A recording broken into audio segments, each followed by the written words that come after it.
ಓಂ ಗಂ ಗಣಪತಯೇ ನಮಃ. ಶ್ರೀ ಗಣೇಶ ಪ್ರಾರ್ಥನಾ. ಶುಕ್ಲಾಂಬರಧರಂ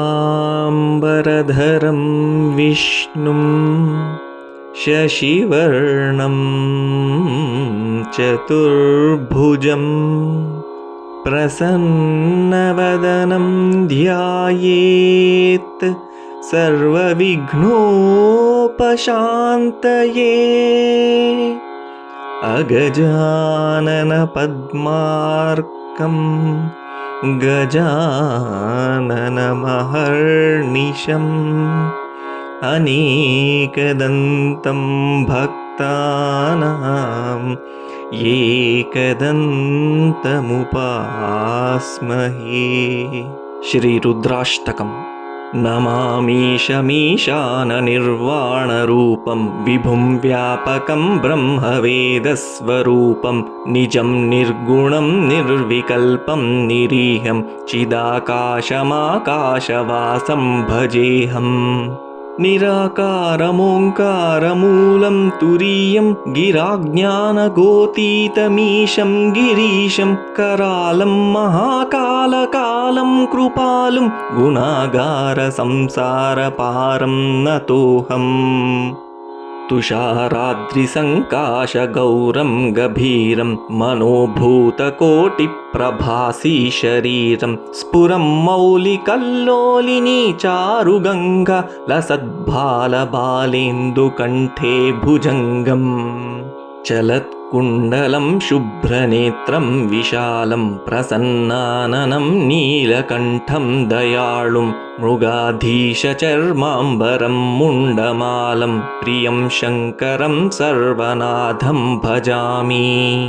ಪ್ರಚಂಡಂ ಪ್ರಕೃಷ್ಟಂ ಪ್ರಗಲ್ಭಂ ಪರೇಶಂ ಅಖಂಡಂ ಭಜೆ ಭಾನುಕೋಟಿ ಪ್ರಕಾಶಂ ತ್ರಯೀಶೂಲನಿರ್ಮೂಲನಂ ಶೂಲಪಾಣಿಂ ಭಜೇಹಂ ಭವಾನೀಪತಿಂ ಭಾವಗಮ್ಯಂ. ಕಲಾತೀತಕಲ್ಯಾಣಕಲ್ಪಾಂತಕಾರಿ ಸದಾ ಸಜ್ಜನಾನಂದದಾತಾ ಪುರಾರಿ ಚಿದಾನಂದ ಸಂದೋಹಮೋಹಾಪಹಾರಿ ಪ್ರಸೀದ ಪ್ರಸೀದ ಪ್ರಭೋ ಮನ್ಮಧಾರಿ.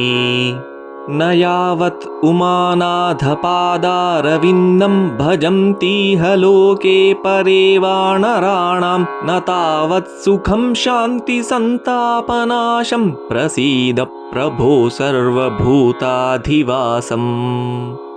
ನ ಜಾನಾಮಿ ಯೋಗಂ ಜಪಂ ನೈವ ಪೂಜಾಂ ನತೋಹಂ ಸದಾ ಸರ್ವದಾ ದೇವತುಭ್ಯಂ ಜರಾಜನ್ಮ ದುಃಖೌಘತಾತಪ್ಯಮಾನಂ ಪ್ರಭೋ ಪಾಹಿ ಶಾಪನ್ನಮಾಮೀಶ ಶಂಭೋ.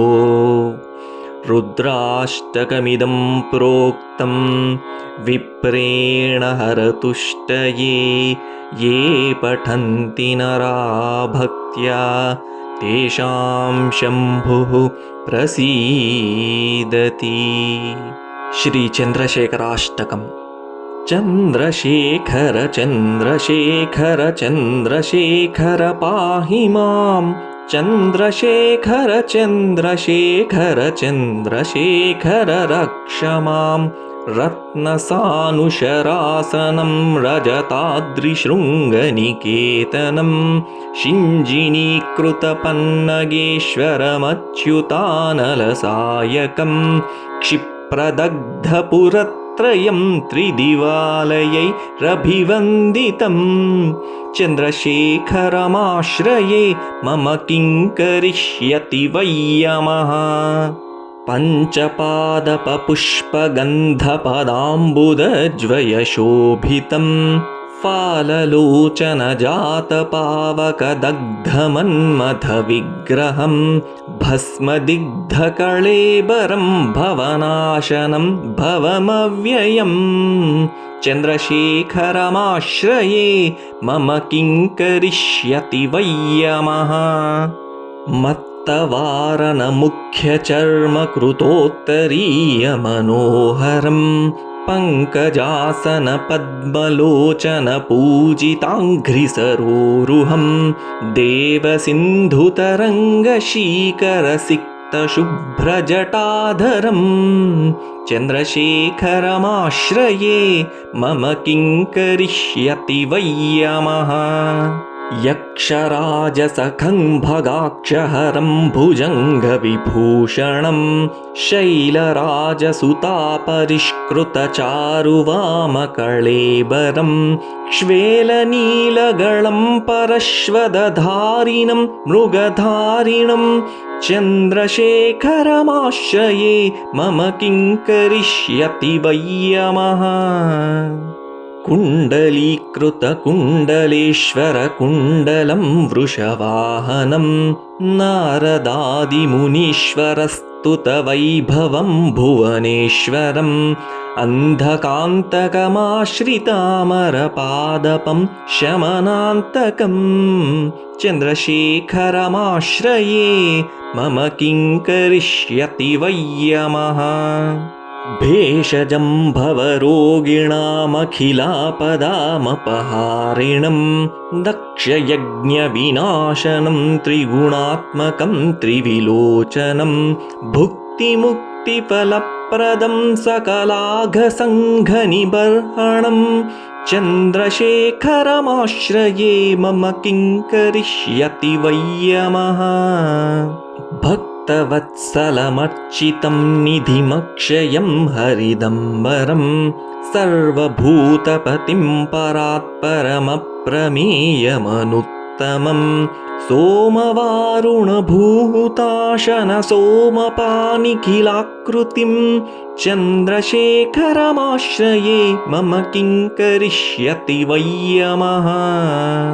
विश्वसृष्टिविधायिनं पुनरेव पालनतत्परं संहरन्तमपि प्रपञ्चमशेषलोकनिवासिनं क्रीडयन्त्रमहर्निशं गणनाथयूधसमन्वितं चन्द्रशेखरमाश्रये मम किं करिष्यति वै यमः। मृत्युभीतमृकण्डुसूनुकृतस्तवं शिवसन्निधौ यत्र कुत्र च यः पठेन्न हि तस्य मृत्युभयं भवेत्। पूर्णमायुररोगतामखिलार्धसम्पदमादरं चन्द्रशेखर एव तस्य ददाति मुक्तिमयत्नतः। श्री अर्धनारीश्वर स्तोत्रम्। चाम्पेयगौरार्धशरीरकायै कर्पूरगौरार्धशरीरकाय धम्मिल्लकायै च जटाधराय नमः शिवायै च नमः शिवाय। कस्तूरिकाकुङ्कुमचर्चितायै चितारजः पुञ्जविचर्चिताय कृतस्मरायै विकृतस्मराय नमः शिवायै च नमः शिवाय। जनत्क्वनत्कङ्कणनूपुरायै पादाब्जराजत्फणिनूपुराय हेमाङ्गदायै भुजगाङ्गदाय नमः शिवायै च नमः शिवाय। विशालनीलोत्पललोचनायै विकासिपङ्केरुहलोचनाय समेक्षणायै विषमेक्षणाय नमः शिवायै च नमः शिवाय। मन्दारमालाकलितालकायै कपालमालाङ्कितकन्धराय दिव्याम्बरायै च दिगम्बराय नमः शिवायै च नमः शिवाय। अम्भोधरश्यामलकुन्तलायै तटित्प्रभाताम्रजटाधराय निरीश्वरायै निखिलेश्वराय नमः शिवायै च नमः शिवाय। प्रपञ्चसृष्ट्युन्मुखलास्यकायै समस्तसंहारकताण्डवाय जगज्जनन्यै जगदेकपित्रे नमः शिवायै च नमः शिवाय। प्रदीप्तरत्नोज्ज्वलकुण्डलायै स्फुरन्महापन्नगभूषणाय शिवान्वितायै च शिवान्विताय नमः शिवायै च नमः शिवाय। एतत्पठेदष्टकमिष्टदं यो भक्त्या समान्यो भुवि दीर्घजीवी प्राप्नोति सौभाग्यमनन्तकालं भूयात् सदा तस्य समस्तसिद्धिः। श्री विश्वनाथाष्टकम्। गङ्गातरङ्गरमणीयजटाकलापम् गौरीनिरन्तरविभूषितवामभागम् नारायणप्रियमनङ्गमदापहारम् वाराणसीपुरपतिं भज विश्वनाथम्। वाचामगोचरमनेकगुणस्वरूपम् वागीश्वरविष्णुसुरसेवितपादपीठम् वामेन विग्रहवरेण कलत्रवन्तम् वाराणसीपुरपतिं भज विश्वनाथम्। भूताधिपं भुजगभूषणभूषिताङ्गम् व्याघ्राजिनाम्बरधरं जटिलं त्रिनेत्रम् पाशाङ्कुशाभयवरप्रदशूलपाणिं वाराणसीपुरपतिं भज विश्वनाथम्। शीतांशुशोभितकिरीटविराजमानं फालेक्षणानलविशोषितपञ्चबाणं नागाधिपारचितभासुरकर्णपूरं वाराणसीपुरपतिं भज विश्वनाथम्। पञ्चाननं दुरितमत्तमतङ्गजानां नागान्तकं दनुजपुङ्गवपन्नगानां दावानलं मरणशोकजराटवीनां वाराणसीपुरपतिं भज विश्वनाथम्। तेजोमयं सगुणनिर्गुणमद्वितीयम् आनन्दकन्दमपराजितमप्रमेयं नागात्मकं सकलनिष्कळमात्मरूपं वाराणसीपुरपतिं भज विश्वनाथम्। आशां विहाय परिहृत्य परस्य निन्दां पापेरतिं च सुनिवार्य मनः समाधौ आदाय हृत्कमलमध्यगतं परेशं वाराणसीपुरपतिं भज विश्वनाथम्। रागादिदोषरहितं स्वजनानुरागम् वैराग्यशान्तिनिलयं गिरिजासहायं माधुर्यधैर्यसुभगं गरलाभिरामं वाराणसीपुरपतिं भज विश्वनाथम्। वाराणसीपुरपतेः स्तवनं शिवस्य व्याख्यातमष्टकमिदं पठते मनुष्यः विद्यां श्रियं विपुलसौख्यमनन्तकीर्तिं सम्प्राप्य देहविलये लभते च मोक्षम्। बिल्वाष्टकम्। त्रिदलं त्रिगुणाकारं त्रिनेत्रं च त्रियायुधं त्रिजन्मपापसंहारम् एकबिल्वं शिवार्पणम्। त्रिशाखैः बिल्वपत्रैश्च अच्छिद्रैः कोमलैः शुभैः तव पूजां करिष्यामि एकबिल्वं शिवार्पणम्।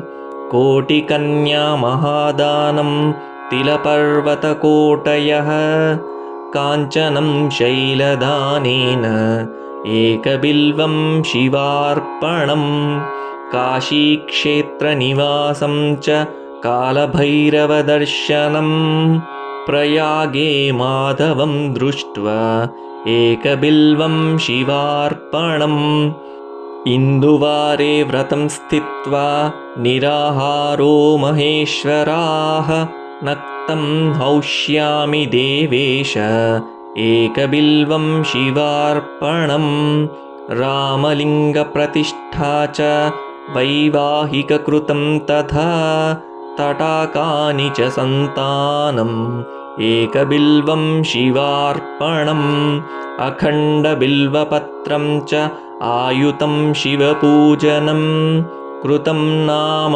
सहस्रेण एकबिल्वं शिवार्पणम् उमया सह देवेश नन्दिवाहनमेव च भस्मलेपनसर्वाङ्गम् एकबिल्वं शिवार्पणम् सालग्रामेषु विप्राणां तटाकं दशकूपयोः यज्ञकोटिसहस्रस्य एकबिल्वं शिवार्पणम् दन्तिकोटिसहस्रेषु अश्वमेधशतक्रतौ कोटिकन्यामहादानम् एकबिल्वं शिवार्पणम् बिल्वाणां दर्शनं पुण्यं स्पर्शनं पापनाशनम् अघोरपापसंहारम् एकबिल्वं शिवार्पणम् सहस्रवेदपाठेषु ब्रह्मस्थापनमुच्यते अनेकव्रतकोटीनाम् एकबिल्वं शिवार्पणम् अन्नदानसहस्रेषु सहस्रोपनयनं तथा अनेकजन्मपापानि एकबिल्वं शिवार्पणम् बिल्वाष्टकमिदं पुण्यं यः पठेत् शिवसन्निधौ शिवलोकमवाप्नोति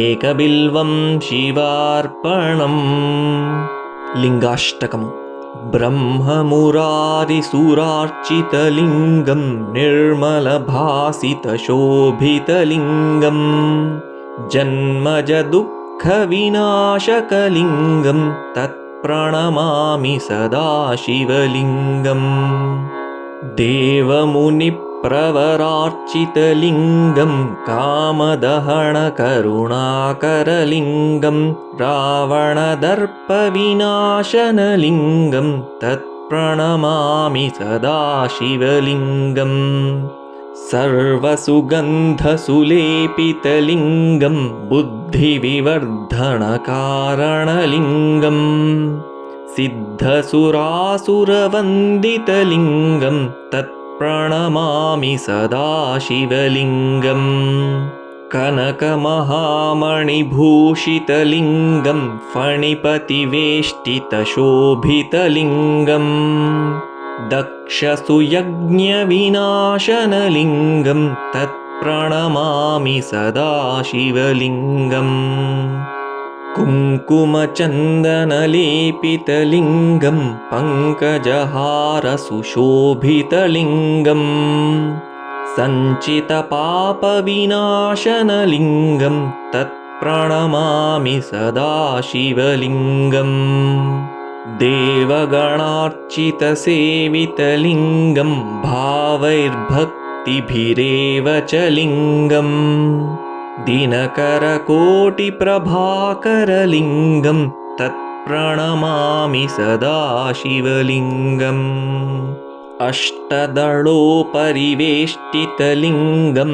सर्वसमुद्भवकारणलिङ्गम् अष्टदरिद्रविनाशनलिङ्गं तत्प्रणमामि सदा शिवलिङ्गम् सुरगुरुसुरवरपूजितलिङ्गं सुरवनपुष्पसदार्चितलिङ्गम् परमपदं परमात्मकलिङ्गं तत्प्रणमामि सदा शिवलिङ्गम् लिङ्गाष्टकमिदं पुण्यं यः पठेत् शिवसन्निधौ शिवलोकमवाप्नोति शिवेन सह मोदते। श्री शिवद्वादशनामस्तोत्रम्।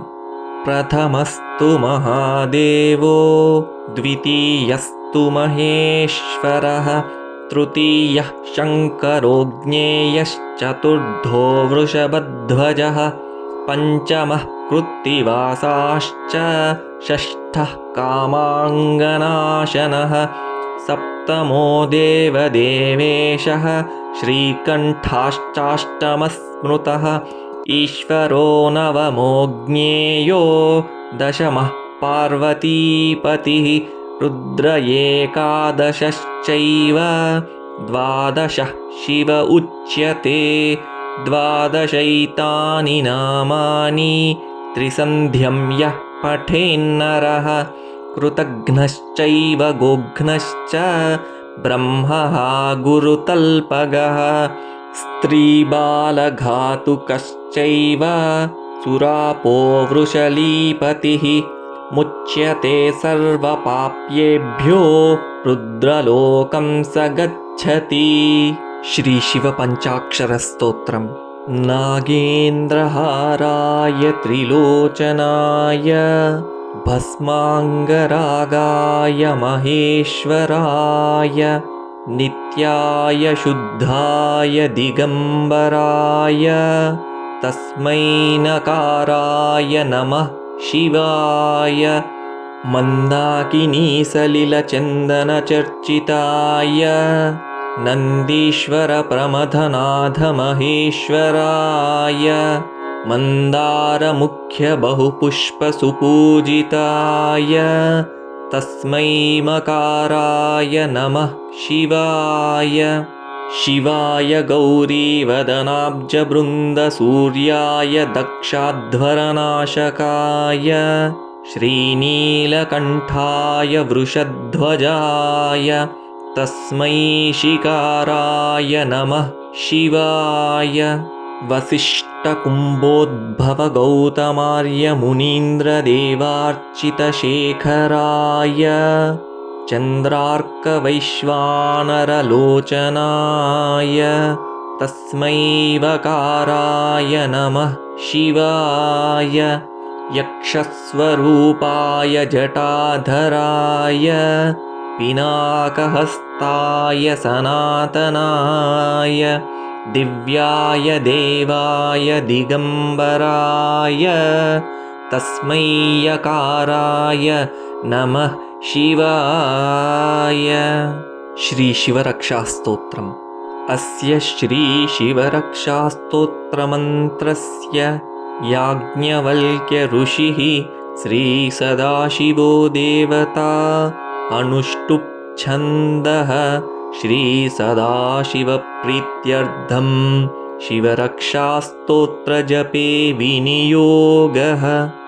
चरितं देवदेवस्य महादेवस्य पावनम् अपारं परमोदारं चतुर्वर्गस्य साधनं गौरीविनायकोपेतं पञ्चवक्त्रं त्रिनेत्रकं शिवं ध्यात्वा दशभुजं शिवरक्षां पठेन्नरः गङ्गाधरः शिरः पातु फालमर्देन्दुशेखरः नयने मदनध्वंसी कर्णो सर्पविभूषणः घ्राणं पातु पुरारातिः मुखं पातु जगत्पतिः जिह्वां वागीश्वरः पातु कन्धरां शितिकन्धरः श्रीकण्ठः पातु मे कण्ठं स्कन्धौ विश्वधुरन्धरः भुजौ भूभारसंहर्ता करौ पातु पिनाकधृक्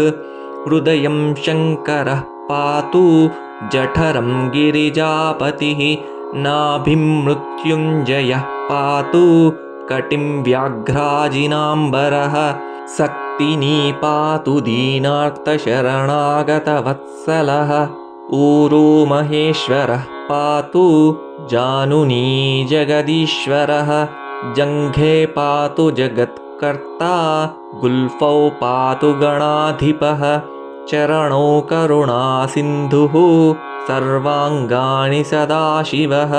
एतां शिवबलोपेतां रक्षां यः सुकृती पठेत् स भुक्त्वा सकलान् कामान् शिवसायुज्यमाप्नुयात्।